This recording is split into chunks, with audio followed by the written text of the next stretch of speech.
Assalamualaikum warahmatullahi wabarakatuh. Waalaikumsalam warahmatullahi wabarakatuh. Innal hamdalillahi Waalaikumsalam nahmaduhu wa nasta'inuhu wa nastaghfiruhu wa nastahdihi wa na'udzu billahi min shururi anfusina wa sayyiati a'malina asyhadu an la ilaha illallah wa anna Muhammadan 'abduhu wa rasuluh. Allahumma shalli wa sallim wa barik ala nabiyyina Muhammad wa ala alihi wa sahbihi ajma'in, amma ba'd. Jamaah majelis yang dirahmati Allah, majelis Formula Hati yang berbahagia, kita berikan syukur kepada Allah. Pada pagi hari ini Allah izinkan kita semua bisa bersama bergabung di Majelis Formula Hati. Semoga semuanya menjadi amal saleh yang diterima Allah Subhanahu wa taala. Sebelum kita bahas, mari sejenak mentadaburi surat Luqman ya. Kita sampai di ayat 28. A'udzu billahi minasyaitonir rajim. Bismillahirrahmanirrahim.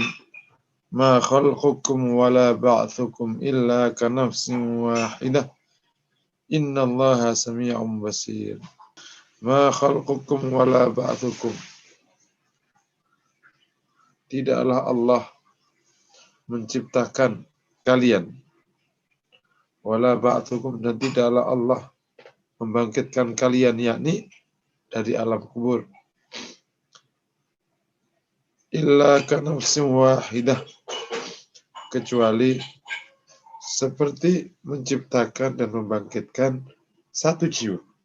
Innallaha sami'un basir, sungguhnya Allah maha melihat,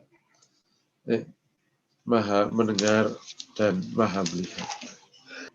Kalau Anda perhatikan di ayat sebelumnya, ayat 27, Allah berfirman, walau annama fil ardi min syajaratin aqlam wal bahru yamutu min ba'di sab'atu abhur ma nafidat kalimatullah innallaha azizun hakim.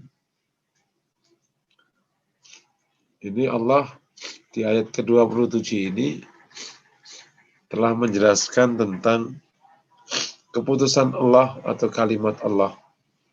Sekira diselesaikan atau difasilitasi oleh pena, seluruh pohon di bumi menjadi pena, dan 7 laut itu menjadi tinta, itu tidak akan menghabisi kalimat Allah, atau kalimat Allah tidak habis. Sebelumnya disebutkan ayat 26 tentang kepemilikan dan kekuasaan Allah, yakni semua yang ada di langit dan di bumi itu punya Allah. Allah punya segalanya. Kalimat Allah tidak pernah habis. Nambah sekarang, Allah menciptakan kalian dan membangkitkan kalian itu tak ubahnya kayak menciptakan satu orang. Apa itu? Sangat mudah bagi Allah Subhanahu wa ta'ala. Dan kalau lagi-lagi kita kembali ke kisah atau prosesi kematian dan kebangkitan pada waktu menjelang hari akhir dan nanti permulaan mahsyar, itu memang seperti nafsu wahidah. Setelah semuanya sudah berada sudah gonjang-ganjing dunia ini, ya, karena ada khosaf, ya, ambles gitu di barat dan ambles di timur, sisanya ada api yang dari Yaman menggiring semua orang ke arah tanah Syam, ya, ke Suriah sekitarnya situ, Palestina. Kemudian bersamaan dengan itu pula terjadi gempa di mana-mana, kemudian letusan gunung di mana-mana. Bumi gunung sudah seperti debu yang berterbangan. Allah perintahkan kepada Israfil meniupkan sangkakala. Nah, disitulah kematian bersama.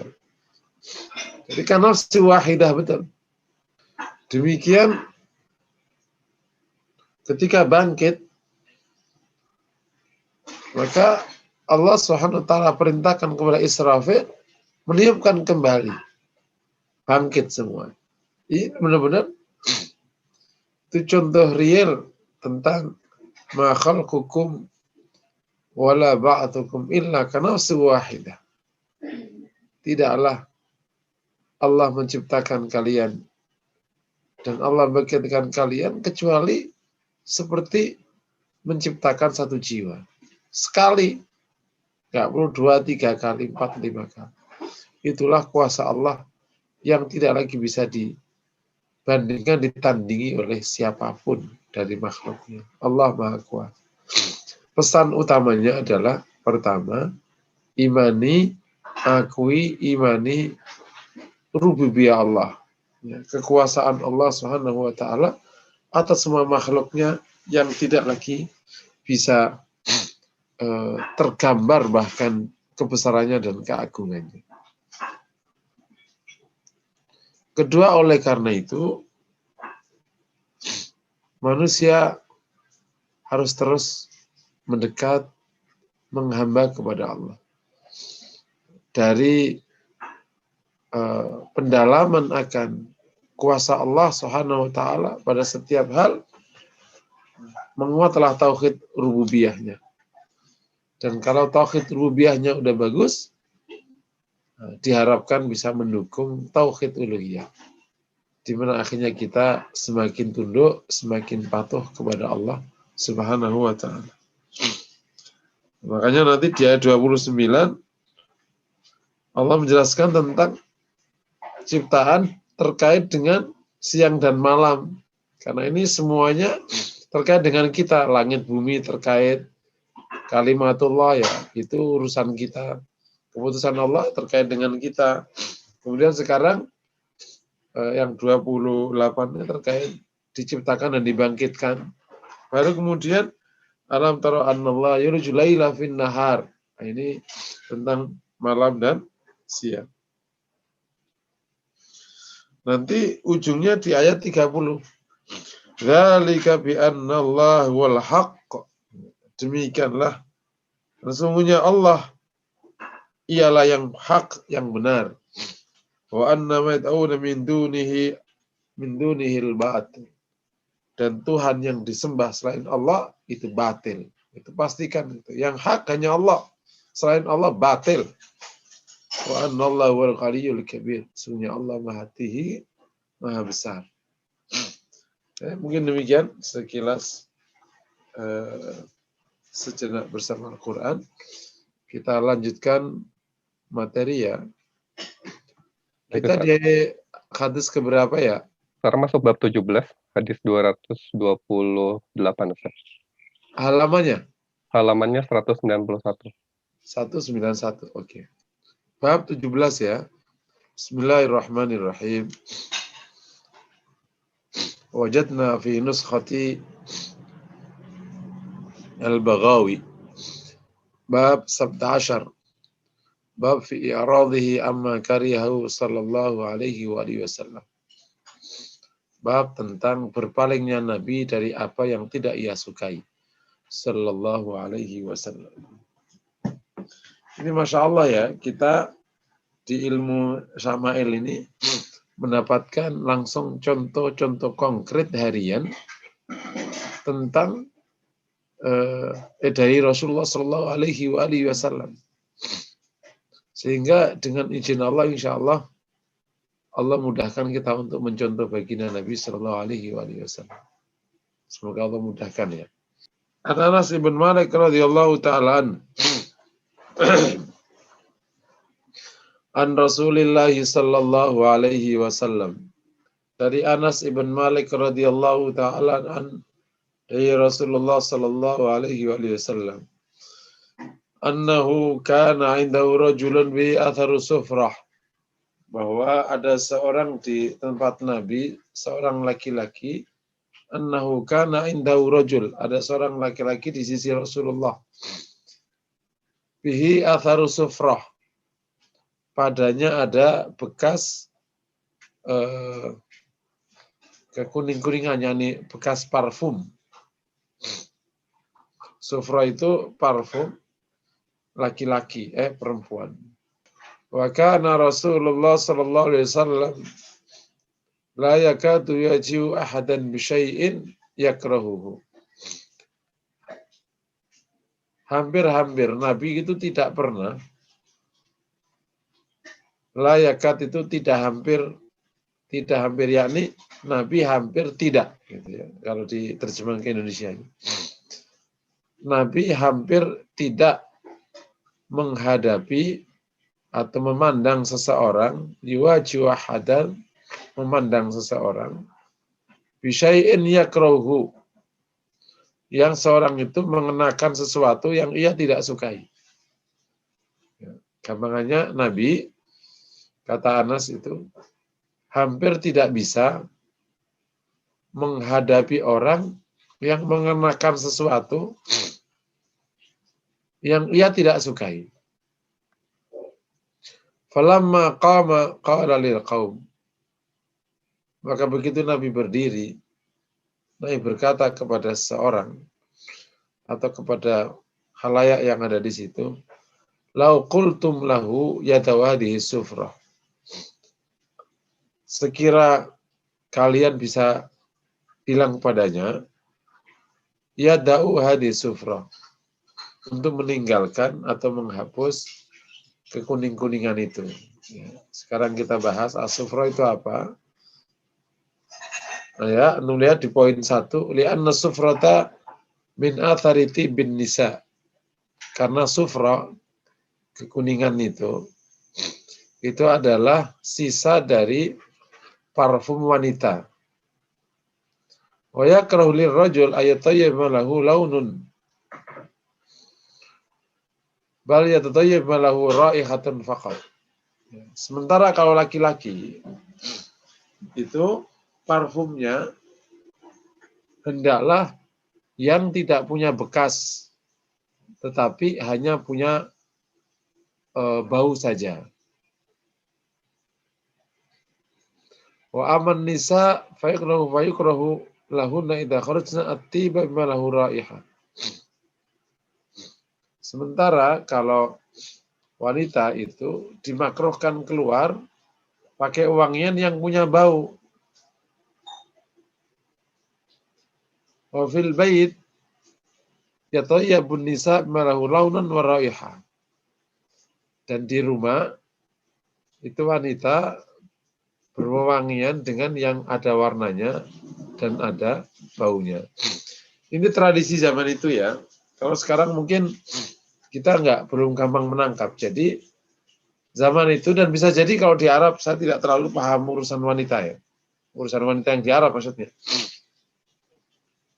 Jadi parfumnya wanita itu ada bekasnya.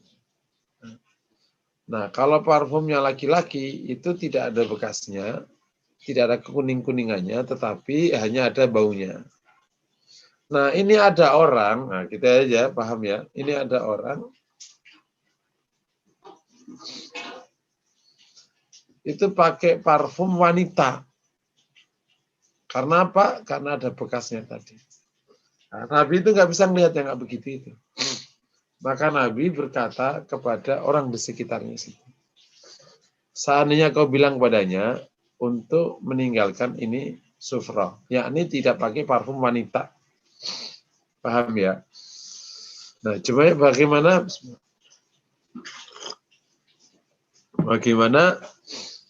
kita diberikan contoh oleh baginda Nabi menghadapi yang tidak ia sukai. Ini bukan tentang pelanggaran ya. Kalau pelanggaran beda lagi.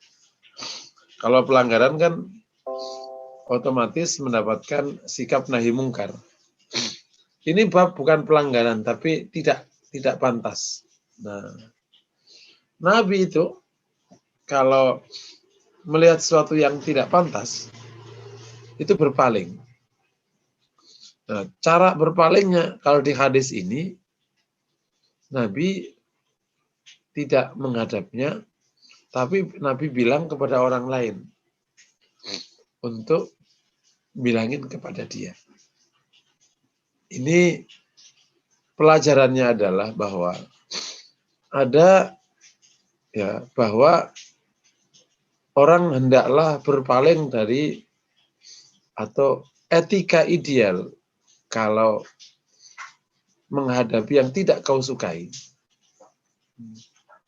Tentu tidak kau sukai ini nanti harus ada dasar syar'inya ya. Itu adalah berpaling. Ini akhlak atau etika, attitude yang indah untuk bisa dicontoh. Nah, tentu yang tidak disukai ini kaitannya dengan hal-hal yang di luar yang bersifat harian ya. Bukan sesuatu syariah. Kalau syariah kan ketemunya halal atau haram, boleh atau enggak boleh. Tapi ini bab yang bersifat profan gitu ya. Nah, tidak ia sukai ini tentu harus ada izin syar'i. Artinya memang syariat itu memang bukan wajib atau bukan sunnah. Nah, kalau dia justru malah tidak suka pada wajib, tidak suka sunnah, yaitu ya rasanya, yakni cita rasanya yang keliru. Nah, jika ada sesuatu yang secara sunnah atau bahkan memang ada sedikit kemakruhan, kemudian kita nggak suka, itu benar. Nah, ketika kita menghadapi hal yang tidak kita sukai, yang tadi begitu itu bentuknya, maka kita diberikan contoh oleh Nabi untuk berpaling. Ya, pokoknya enggak aja lah kita. Nah, berikutnya, implementasi dari kita berpaling ini, atau tidak melihatnya ini, bisa diteruskan dengan sikap berikutnya, yakni bilang kepada orang lain, agar meninggalkan hal yang tidak kita sukai itu, jika itu memang merupakan hal yang tidak pantas. Nah, di konteks ini, itu laki-laki pakai parfum wanita itu tidak pantas. Nah, laki-laki ya laki-laki, wanita wanita. Ya kalau sekarang, bayangin misalnya ada laki-laki pakai baju wanita, ya kan tidak pantas sekali. Nanti bisa masuk ke haram bahkan. Tapi kalau belum sampai level ke haram, ya ini sikapnya. Kalau ke haram itu sudah masuk kategori nahi mungkar kan. Misalnya ada apa gitu. Yang tadi kalau di sini kan ada parfum laki, parfum perempuan. Ya ada laki-laki pakai parfum perempuan gitu. Itu kan nggak pantas ke wanita-wanitaan. Nah, Nabi itu nggak bisa ngeliat kayak gitu itu. Dan kemudian bisa diteruskan seperti yang dicontohkan Rasul. Bilang ke orang untuk meninggalkan. Ini yang suka saya sebut bahwa ada contoh dari Nabi, kita itu melipir. Ngomong nggak langsung. Jadi ngomong langsung sama ngomong tidak langsung itu ada contohnya. Dan ini Nabi memberikan contoh ngomong melalui orang dalam rangka memperbaiki keadaan. Hikmahnya, karena bisa jadi kalau Nabi langsung bilang orangnya menjadi sangat termalukan atau jadi merasa sangat tidak nyaman dengan Rasulullah karena ternyata dia keliru. Kalau lewat orang mungkin lebih mudah untuk dicerna, yang penting mereka nanti ninggalkan. Istilah kata, Rasul tahu ya kalau sekarang pimpinannya tahu bahwa dia melakukan tindakan yang aneh, kan jadi sangat kikuk. Dan Nabi malah memilih untuk bilang kepada orang untuk bilangin orang itu agar tidak begitu. Jadi ada etika begini ini yang perlu dicontoh. Tidak semuanya langsung nyablak ngomong langsung, tidak begitu. Tidak begitu cara prakteknya. Paham ya insya Allah ya. Jadi ada etika begini ini gitu yang ngomong lewat orang lain untuk menyampaikan pesannya kepada pihak yang tadi mengenakan sesuatu yang tidak ia sukai. Pelajaran berikutnya bahwa teknik-teknik komunikasi dan etika komunikasi yang demikian ini perlu kita perhatikan sebagai seorang muslim, apalagi seorang dai, agar kita bisa mendapati satu proses komunikasi yang indah dan baik. Hasilnya baik, hasilnya indah. Itulah fungsinya kita belajar syama'il Nabi, dan nanti terus dikembangkan lewat ilmu-ilmu yang diterima oleh Islam supaya kita memiliki cara berkomunikasi yang baik, efektif, elegan, keren. Dan kalau kita perhatikan termasuk yang ini, itu memang elegan sekali Rasulullah itu. Kalau dalam saya itu mulia gitu. Nah, di dunia ini itu ada 3 bentuk komunikasi ya. Kalau saya menggunakan pembagian secara umum ya. Ada komunikasi pinggiran, ada komunikasi tengah, ada komunikasi atas. Komunikasi bawah itu nyablak gitu. Itu terjadi di kalau bahasa kita mungkin preman, apa-apa itu nyeplos.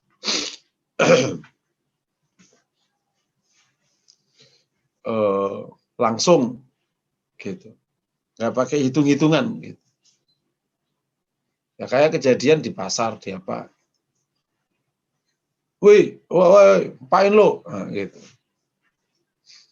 Kedua, komunikasi atas gitu. Nah, atas ini bisa dibagi jadi 2 ya. Atas yakni tengah, yang akhirnya menjadi tengah ini sekarang. Yang kedua, yang paling tinggi, yang atas bagian atas gitu. Yang makanya tengah. Yang tengah itu lebih ke arah ilmu, ilmiah, yang terkadang masih bercampur dengan bawah. Komunikasi atas tuh zaman dulu biasanya dicontohkan oleh komunikasi para raja, para orang sekitar kerajaan, yang memiliki etika sangat tinggi.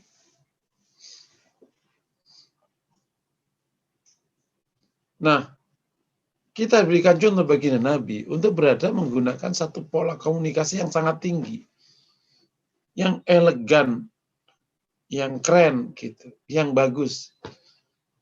Kalau tidak suka itu ada prosedurnya, sehingga orang itu tidak termalukan. Nah, ini yang kita dapat dari baginda Nabi Shallallahu Alaihi Wasallam. Jadi memang Islam membuat kita jadi elegan dan keren. Jangan sampai yang kayak gini lewat, nanti dipandang secara budaya Muslim itu aneh gitu. Muslim tapi nyablak, ngaco, ngomong sembarangan, seenaknya ngomong pada orang. Bukan begitu. Muslim itu ada aturan-aturannya. Kalau ada aturan hukum, ada aturan etika. Ini adalah aturan etika yang dicontohkan Rasulullah SAW. Nah, oleh karena itu, ibu-ibu dan bapak-bapak yang dirahmati Allah, siapapun kita, latar belakangnya dari manapun, harus bisa mengasah agar bisa mencontoh Rasulullah SAW. Kita tidak perlu mengatakan, aku udah kayak gini bentuknya kok, emang udah begini. Ya kalau terima ya oke, kalau enggak ya udah, kan nggak haram aja, nggak begitu. Ya dalam berislam tidak hanya urusan hukum, tapi ada urusan lain yang juga harus kita taati, yakni urusan akhlak dan etika. Oke, sebelum kita pindah ke hadis berikutnya, ada pertanyaan silakan. Ini hadis berikutnya hadis Aisyah. Kalau tadi kan hadis Anas bin Malik ya. Ini hadis riwayat ya supaya mulai terbiasa juga saya bacakan sanadnya ya. Wajadna fi nuskhati al-Baghawi annahu qala haddatsana Ahmad ibn Abdullah as-Salihi imla'an qala anba'ana qala akhbarana Abu Husain Ali bin Muhammad bin Abdullah ibn Bishran qala anba'ana Abu Ali Ismail bin Muhammad as-Saffar qala akhbarana Zakaria ibn Yahya qala akhbarana Sufyan ibn Uyayna an ibn al-Munkadir sami'a Urwah bin Zubair yaqul حدثنا عائشة رضي الله تعالى عنها. Kata Urwah bin Zubair, ya dikasih berita ya, diberitakan oleh Aisyah, mendapat berita dari Aisyah radhiyallahu taala anha.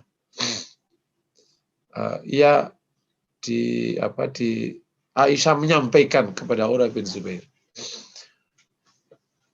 anna rajulan ista'dzana 'alan nabi. Sesungguhnya ada seorang minta izin ke Nabi sallallahu alaihi wasallam.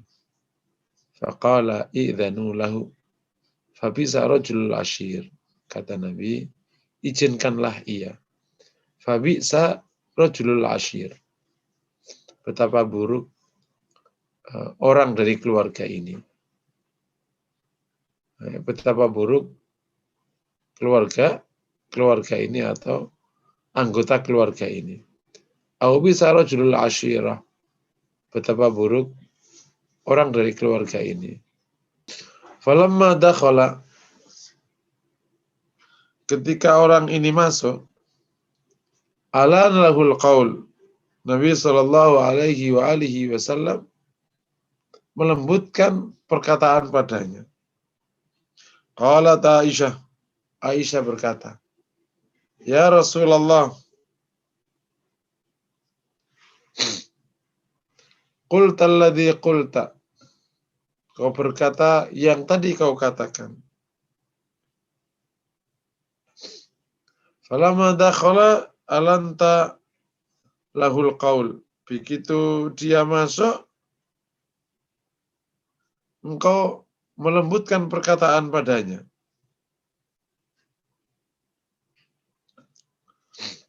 Qala ya Aisyah.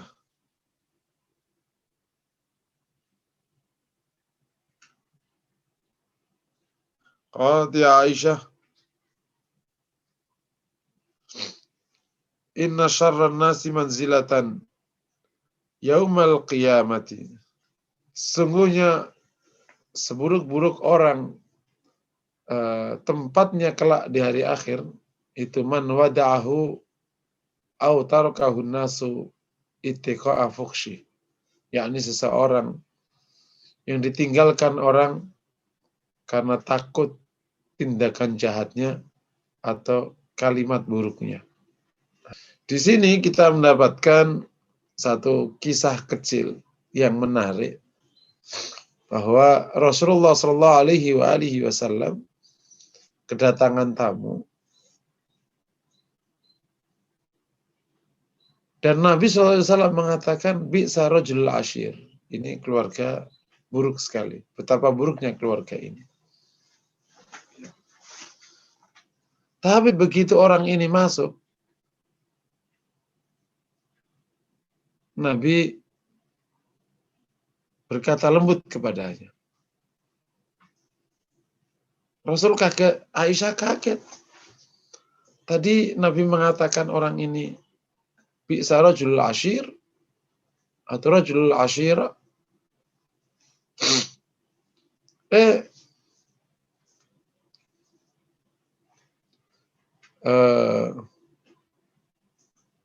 Sekarang lembut.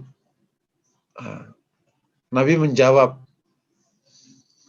ya Aisyah inna syarran nas. Ya, sampai selesai hadisnya. Yang artinya, orang paling buruk tempatnya kelak di akhirat itu orang di mana orang meninggalkannya karena takut kejahatannya. Dari hadis ini, kita dapat banyak pelajaran. Ya, kalau tadi kan Nabi menghadapi sesuatu yang tidak ia sukai. Caranya Nabi minta pada orang untuk menghilangkan. Kalau ini beda, Nabi tidak suka pada seseorang. Karena rajul ashir itu adalah orang ini pergaulannya buruk sekali. Bi'sa rajul ashira, al-ashir maknanya yakni yata'amal. Maksudnya orang ini rajul ashir yakni betapa buruk laki-laki pergaulan ini gitu. Ada orang yang buruk sekali pergaulannya atau buruk sekali dari keluarga yang sangat buruk pergaulannya. Kalau kita sekarang mungkin ya kita punya preman gitulah kira-kira. Dan Nabi gak suka. Tapi Nabi lembut. Nah, ini yang menjadi dasar namanya sikap mujamalah. Nah, ini disebut dengan mujamalah. Mujamalah adalah bertindak baik kepada orang yang tidak baik dalam rangka menghindarkan diri dari keburukannya tanpa melanggar agama. Ya. Saya ulang lagi ya, mujamalah adalah bertindak baik kepada orang yang tidak baik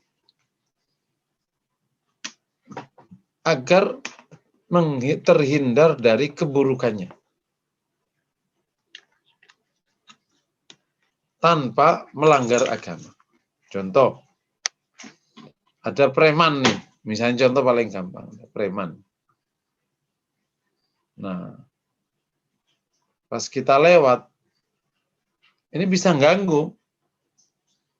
Nah, kita bilang, "Bang, ngopi nih bang." Nih kopi. Kan otomatis nggak diganggu kan?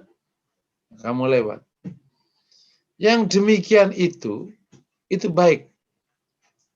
Dasarnya Rasul memberikan contoh. Nah, sementara mudahana itu adalah bertindak baik kepada orang yang tidak baik atau kepada siapapun ya, agar terhindar dari keburukannya atau ingin mendapatkan kebaikannya dengan cara melanggar agama atau tanpa memperhatikan aturan agama. Contoh tadi, ketemu preman, supaya nanti kita nggak diganggu, kita ikut minum. Nih yuk, minum bareng. Lah, anak gano nih baru kayak gini sahib nih, kata si preman. Itu namanya mudahana. Atau punya bos suka ngaco di kantor. Supaya kita nggak diapa-apain, ikut kelakuannya bos. Bos, katanya lagi ini nih,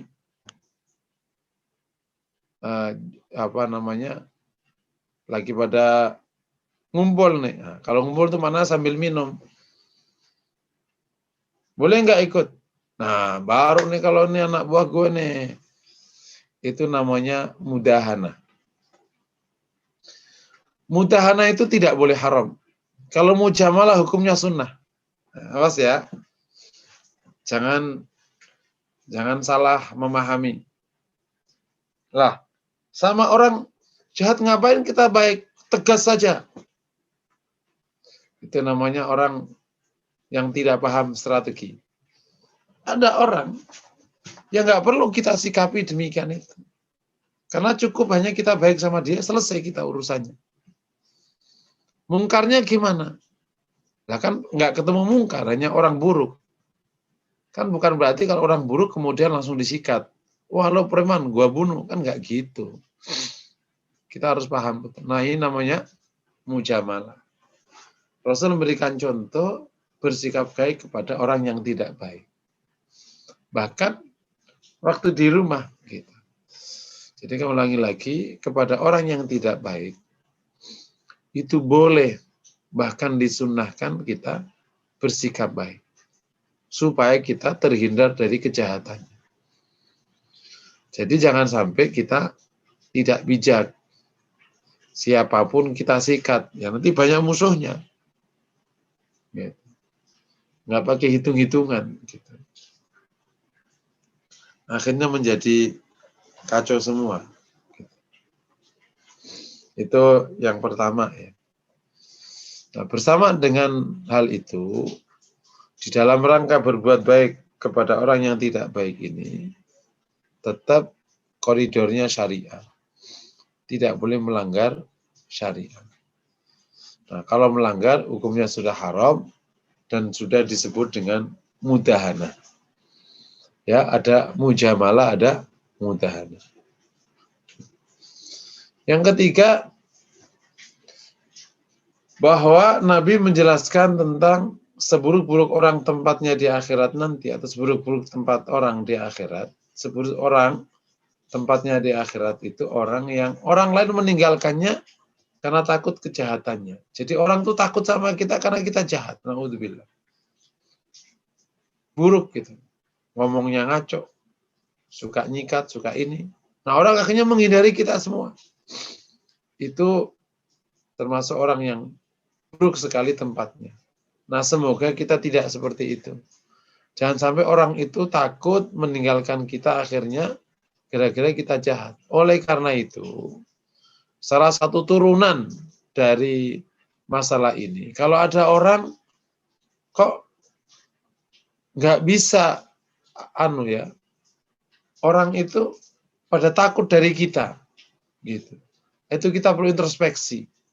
Jangan-jangan ada yang tidak baik yang kita jalankan pada mereka. Nah, ini yang saya sering sebut, menjadi orang benar itu wajib, tapi diterima itu adalah bonus. Gitu. Jangan jadi orang benar yang dibenci, tapi jadi orang benar yang dicintai. Kenapa? Karena engkau beretika sangat tinggi. Gitu. Engkau tahu cara bagaimana mempergauli orang. Sehingga tepat. Bahwa kalau sudah begitu, kok ada yang memusuhi, itu sudah urusannya, letaknya nanti seperti Abu Jahal ke Rasulullah. Gitu. Tapi jangan sampai kita dimusuhi bukan karena kita benar ternyata, karena kita akhlaknya buruk. Gitu. Tapi kalau sudah akhlaknya baik, dan benar ya secara tindakan, terus sudah etika tinggi masih dibenci, ya itu sudah nggak usah takut. Berarti itu mirip dengan Rasulullah dibenci oleh Abu Jahal. Tapi jangan sampai loh orang baik pun nggak suka sama kita. Nah ini berarti ada tanda-tanda jangan-jangan kita ini agak kurang baik. Karena tadi orang-orang menghindari kita karena kita bisa berkata, bertindak yang tidak senonoh. Orang takut sekali sama kita semua karena akhirnya direndahkan, dihina dan seterusnya. Naudzubillah min dzalik. Ya, nah jadi salah satu cara kita untuk ngetes kualitas akhlak memang adalah gimana kanan kiri kita itu menerima kita apa enggak. Kalau menolak kita ya perlu kita introspeksi. Itu boleh. Supaya apa? Supaya kita menjadi orang benar yang bisa menyebarkan kebenaran dan kebaikan. Yang keempat, pelajaran dari hadis ini menjadi contoh dibolehkannya dan baik seseorang bertanya tentang apa yang tidak ia pahami. Ini yang namanya kritis. Nah, ini dasarnya ini. Aisyah mendapati tindakan Nabi itu agak kurang bisa dipahami. Tadi bilang bi'sa rajulul ashir. Kok sekarang lembut? Ya kalau dia emang nggak bagus, ya udah langsung ikut. Misalnya ada preman datang dan Waalaikumsalam, salam. Ngapain lo? Datang. Nggak perlu lo. Kan gitulah, kan dia bilang tadi, waduh, preman datang nih. Kok malah, apa kabar Bapak? Kemana aja? Oh lembut. Ya tentu Nabi nggak gitu ya. Pokoknya ada orang, Rasul menyebut bisa rajul asyir, kemudian Nabi lembut. Nah Aisyah nggak bisa memahami tindakan ini. Kemudian mendapatkan penjelasan Rasulullah. Artinya, boleh dan disunahkan orang bertanya kepada seorang jika hal itu, terutama kepada guru, leader, yang tindakannya tidak bisa dipahami. Apalagi Rasul ini kan contoh, tapi nggak bisa dipahami. Tanya ke Rasulullah. Ya, di kontak. Kalau sekarang ya tanya kepada ustadznya, kok ini kok agak berbeda ini, gimana ini? Supaya ada penjelasan. Jangan gerundel di belakang. Nggak gitu mah di belakang. Jangan sampai, kalau istilah orang Jawa kita itu, wani silet utirai. Yakni berani di belakang, kalau depannya nggak berani. Loh, tadi kan ada mujamalah, beda lagi. Kalau mujamalah itu karena fem yang dihadapi orang jahat. Nah, kalau yang dihadapi fem orang jahat, salah satu pilihan tindakannya, kita baik padanya, agar terhindar dari kejahatan. Ya, ada 4 pelajaran yang luar biasa di hadis Aisyah radhiyallahu ta'ala, semoga menginspirasi. Kalau ada pertanyaan dipersilakan.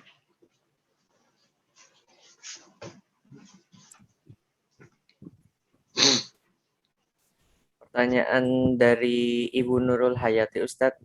Mohon penjelasan etika atau adab yang dicontohkan Rasulullah bila kita ingin berbagi atau saling mengingatkan dalam kebaikan. dalam niat amar ma'ruf nahi munkar, terutama dalam penyampaiannya. Ya, kalau contohnya banyak, misalnya di konteks nanti ada riwayat dari Rasulullah SAW, di mana seorang ada yang bicara pada waktu sholat. Nah, itu kan sesuatu yang fatal ya. Kemudian sahabat ini dipanggil Nabi. Kemudian Nabi berkata, Inna hadhihi sholat la tasruhu syai'in min kalamin nas. Ini sholat tidak boleh ada pembicaraan di antara orang. Inna hadhihi litakwir wa dzikr wa tilawatil Quran. Ini untuk tasbih, dzikir dan tilawatil Quran. Ini contoh kalau ingin mengingatkan kalau ada yang tidak tepat. Kata sahabat yang diingatkan, demi Allah, Nabi tidak memukulku, tidak menghadiku, tidak memaki-makiku. Dia hanya menjelaskan itu. Nah, itu contoh kalau mau. Jadi yang pertama, pastikan kita paham yang kita lihat itu emang betul salah ya. Bukan perkara yang belum tentu salahnya. Yang pertama. Yang kedua, pilihlah cara yang tepat. Cara tepat itu masing-masing. Kalau anak kecil ya dipeluk, diapain. Kalau orang tua ya bilang, mohon maaf, tadi ada gini-gini. Sebaik gini, ini dasarnya, itu boleh. Atau kita menggunakan teknik lain sekira dirasa cocok, misalnya di WA, atau kalau sekarang kan udah agak tekniknya. Demikian kira-kira. Intinya menggunakan cara yang tepat agar mungkarnya hilang, ma'rufnya masuk. Jangan sekali-kali mungkarnya nggak hilang, ma'rufnya nggak masuk. Malah akhirnya malah menjadi kacau balau. Wallahu a'lam bishawab. Ustadz, syukron. Selanjutnya bisa, bila ada pertanyaan bisa langsung atau bisa by chat box.